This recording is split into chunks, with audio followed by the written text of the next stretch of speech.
I was blindfolded.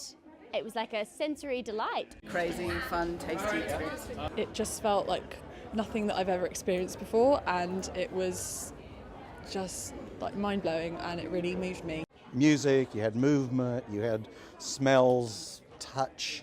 So I mean, it was very all-encompassing. I mean, I'm kind of lost for words, which is sort of the point of the experience. So the sensory score is basically this kind of sensory experience where there's 30 audience members and there's 30 performers. And it's a one-to-one experience where the performers are doing certain things to heighten the textures and the quality of the music. So we're using different smells, different tastes, different touch to really heighten and evoke the imagination of the audience member in tune with the musical score. We're living in a time where everything's very disjointed, and that's partly why we don't really think of different senses as much. And so we wanted to bring something together that was about people, fundamentally, and how a person can help another person bring about their sense. So BitterSuite in itself is creating an experience with classical music that's embodied. It's really something that connects with the body. I think that that's a huge element that's been kind of ostracized almost in the classical music world. It's a very cerebral world. There's a tendency towards the aesthetic and the cerebral rather than tactile, food, all these kind of almost hedonistic aspects. BitterSuite is basically a concept which is exploring how we can enhance the way that people listen to live music through every sense. It's inspired by synesthesia and graphic notation, and as a kind of way of matching sensory experiences along with the music to try and either metaphorically explain what the music is saying at the same time or explore the same sensations in time with the music. Synesthesia is an unusual sensory condition. It's not harmful. Most people actually find it really nice to have it. The main characteristic of it is that where most people would experience something in only one sense, a synesthete will experience it in two senses, or maybe two aspects of the same sense. So, for example, you might look at a letter, whereas most people would see the letter in whatever colour it's printed on the page or the screen. The synesthete would see it in another colour in their mind's eye or literally out there in the world. Some people might also see colours when they listen to music, or taste things when they are speaking, or when they think about the days of the week they're arrayed in space in front of them. Well, I've got synesthesia, which the sensory score is based on as an idea. So I see colours when I hear music or when I read words. So I'd explain it as an attempt to recreate that experience that synesthetes have. Colours being assigned to musical notes is a relatively common form of synesthesia, and it does take various forms. So for some people it might just be musical notes, so an isolated B flat, say, would have a particular colour.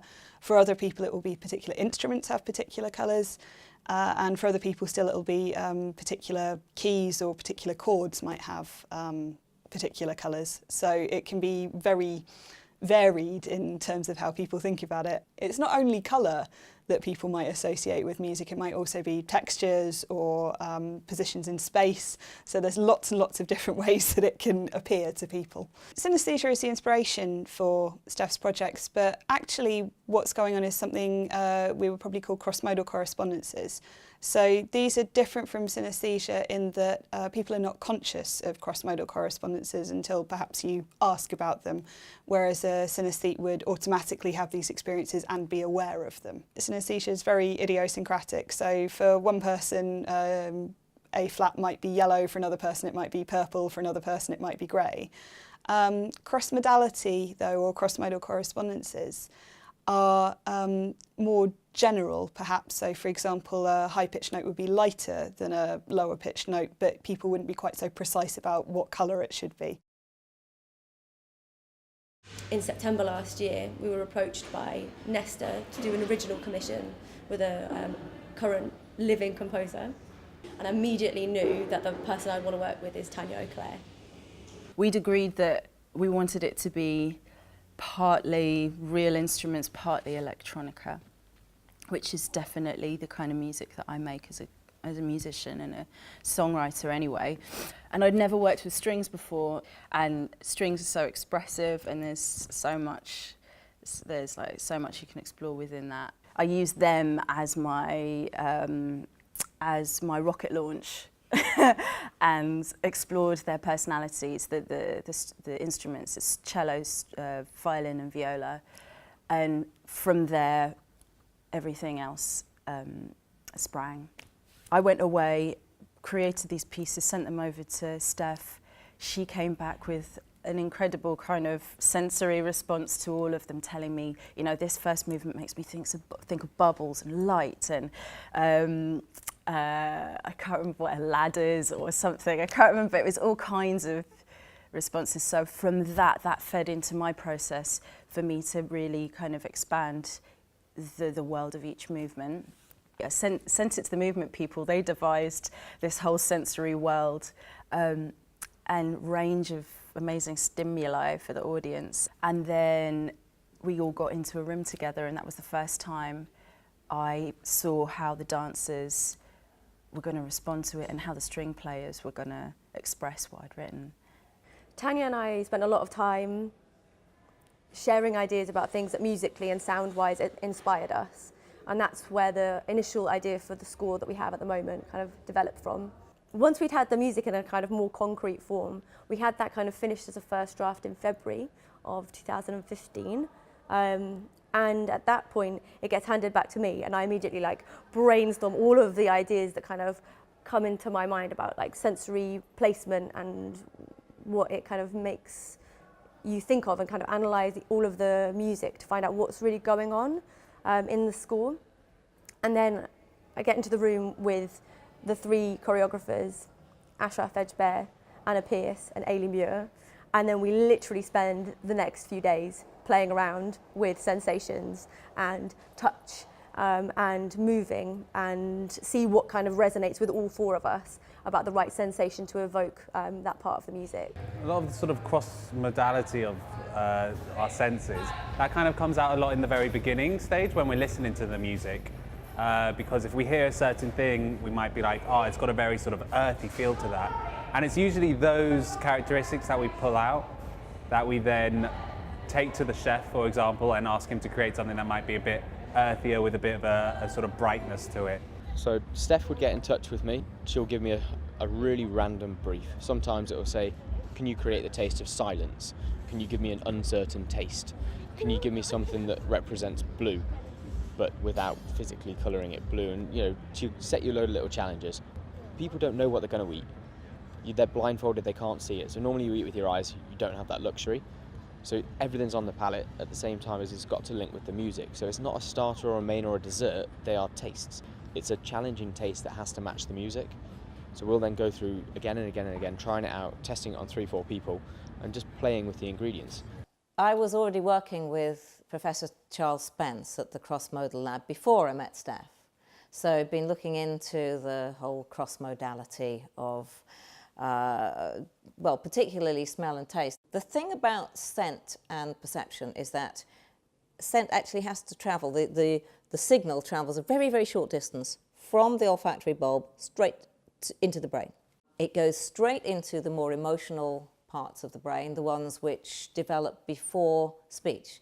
Because I trained as a musician, generally I will understand straight away what it is that she's talking about.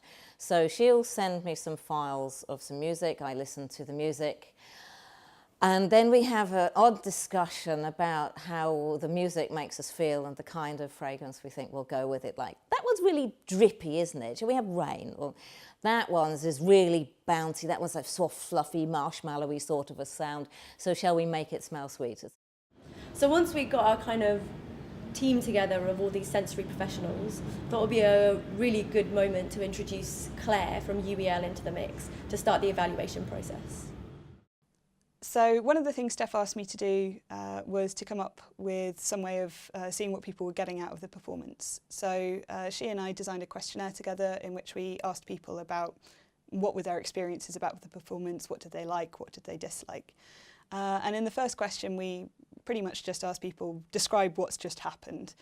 And they talked about sound, as you might expect, because obviously this is a music performance, but it was also really common for them to talk about taste and about touch as well. So what's happening is, I think you're seeing this shift away from thinking about the sound of the performance and towards the other senses. But when we come to the later questions, it's quite obvious that what's happening is not they're forgetting about the music usually, it's just that the other senses are sort of coming along with it. It's matching up across the senses. Yeah, I think when you sort of tasted like the last thing that was really sour and maybe the music was a bit sharper, it kind of like excelled the music by like tasting that at the same time. You're so used to using your eyes, having your eyes taken away, it was just phenomenal. I'm going goosebumpy thinking about it because it was just a complete overload. The thing that I really loved was with my eyes closed, I got the colours coming in, which was great because I do get the colours, but not as many.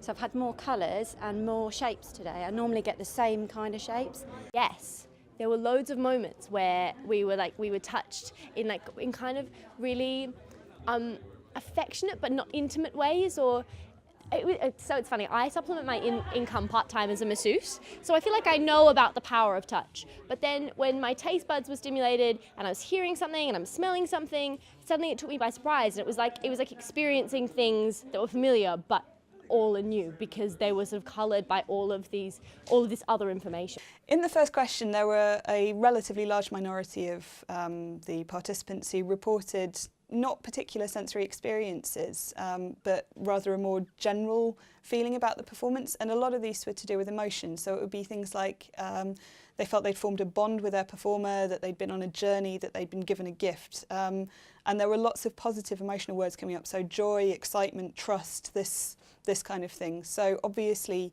for at least some participants, this is quite emotionally transformative, I guess. So there were a few moments actually where I couldn't distinguish between my senses, and that's what felt quite amazing about it, is that I could feel stuff I didn't know whether it was in my head or whether it was actually happening, and I started thinking about, what was inside my head and what was outside, and lots of lines were blurred. It was really, really interesting, and I was like, okay, now I'm intellectualizing it too much, now I just need to be with the experience.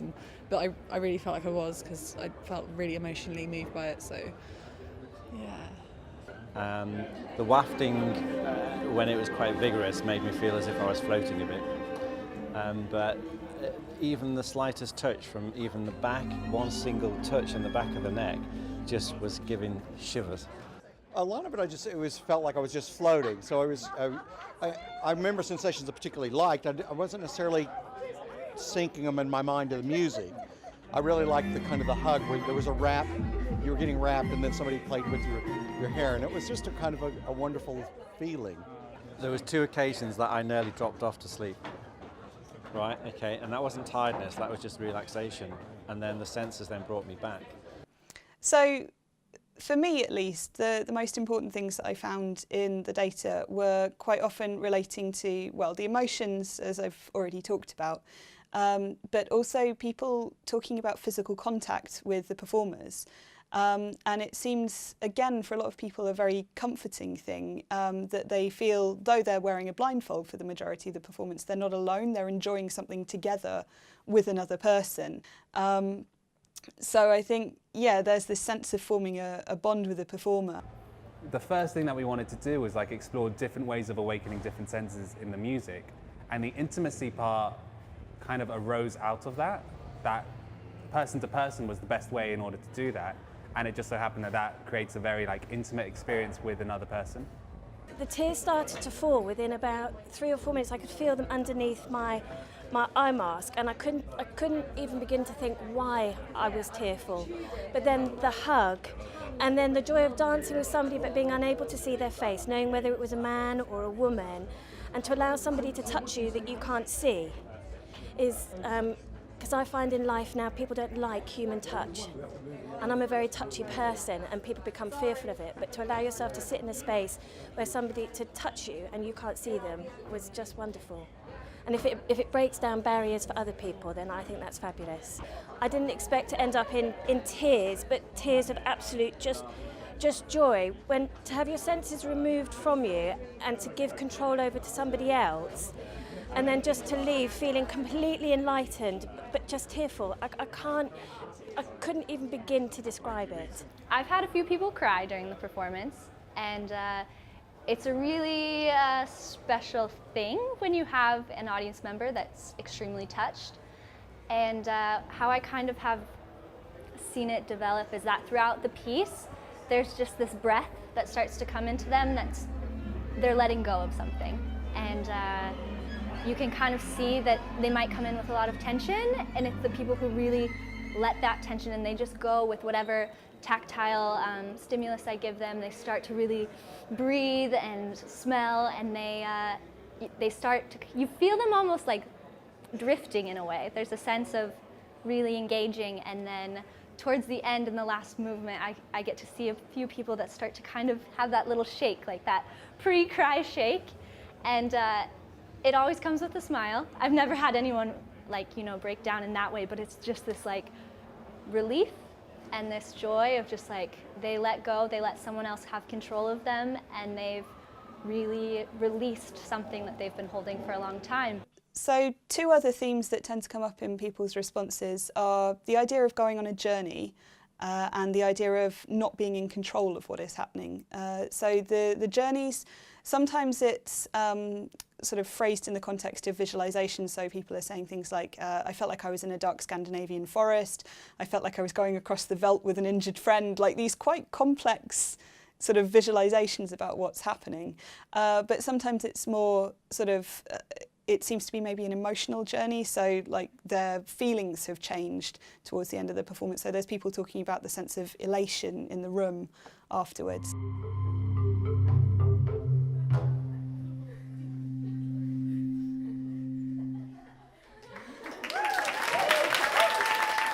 The other part, the loss of control. When I first came across these answers, I was thinking, oh dear, you know, possibly people wouldn't have liked not being in control. But actually, most of the references to it were really positive. So people are talking about sort of submitting to the performance almost, or to the performer, but they're talking about it in very positive terms. So they call it blissful or trust, comfort. Again, all of these positive emotional words are coming up.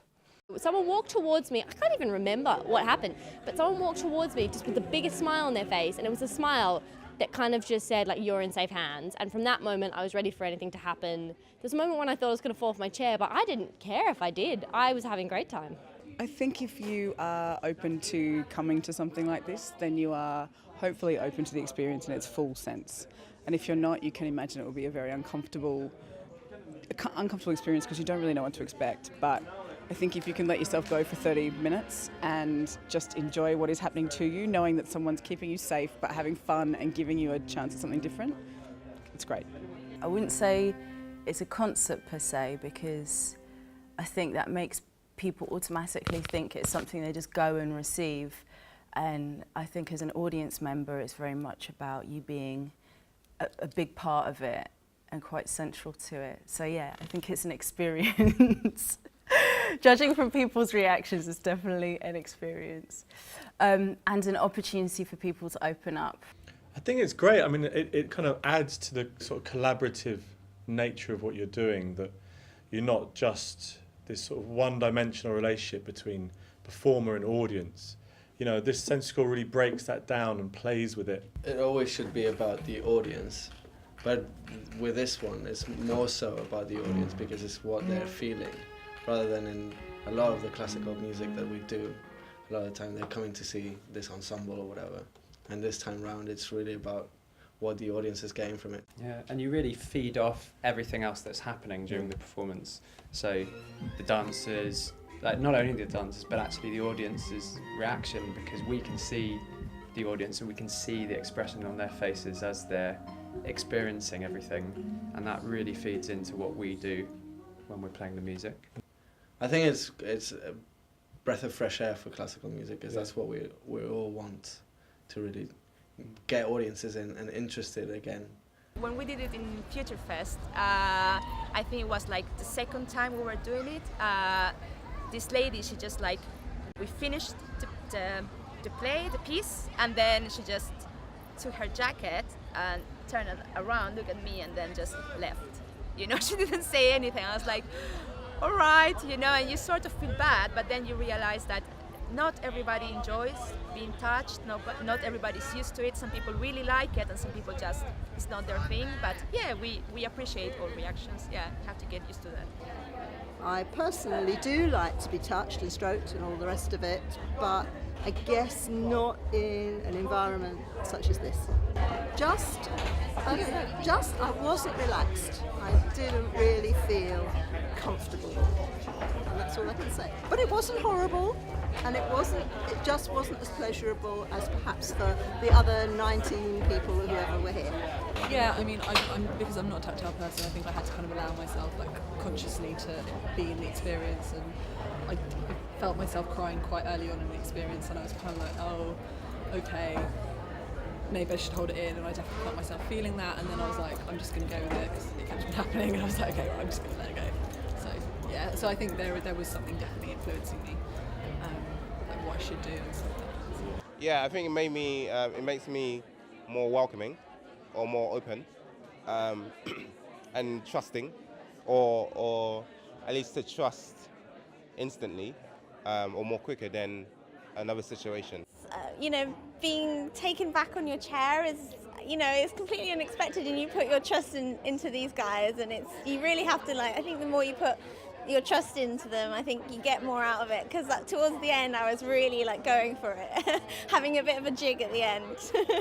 I feel like BitterSuite is a constant experiment that we're constantly getting new answers and new realizations for. So it means that we're constantly evaluating what's working in the piece and what's not, or what could be done better. So that's meant as a result that over the course of the Arts Council funding, we've kind of been able to reassess movements, change pieces of music, add pieces of music, change smells, change tastes, and really make the experience something that is evolving as it continues. We've become such visual creatures that when we take out that sight and we get to experience music really with our ears, with our, you know, with our taste, with our bodies, I think everyone has an incredibly enjoyable experience.